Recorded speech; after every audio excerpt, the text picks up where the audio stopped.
Alam natin na pinagsasabong kayo ni Pia Costa. What's your reaction to that? And do you have any message for her?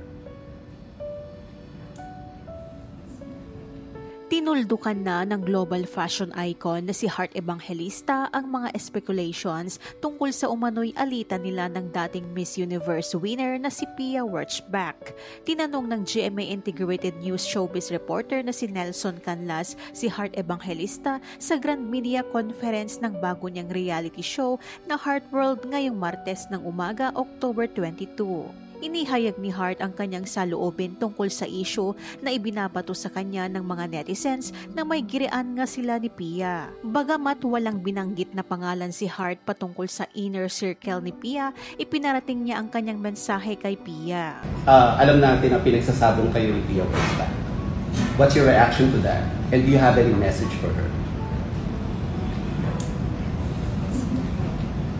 Okay, so that's once and for all. Woman to woman, I never had a problem with Pia.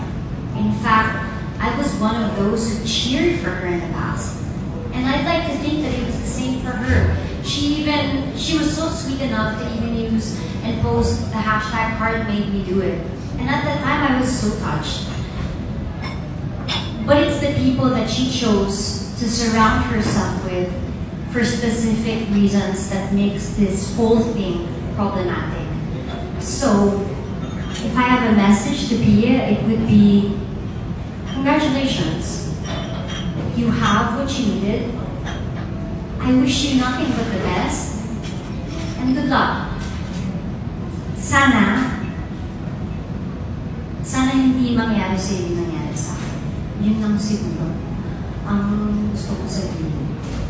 Wow, super loaded. Thank you. I love it. Thank you so much. Narito naman ang ilang reaksyon ng netizens sa mensahe ni Heart kay Pia. Baka kasi may something kay Heart kaya siya iniwanan. Alam nyo naman ang social media, iba ang pagkatao sa balita versus sa pagkatao sa realidad.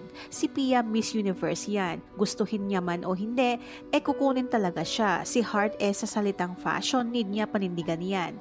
Pag walang kukuha, gagawa ng paraan kasi nasa fashion industry siya. 1 year siya na walang ganap. Bababa ang kalidad sa fashion industry unlike Pia, nakatatak na sa kanya ang pagiging Miss Universe. Kung totoong ninakawan siya ng pera, pwede naman magdemanda. May bank transaction naman. Hello, di yung idadaan sa SOCMED.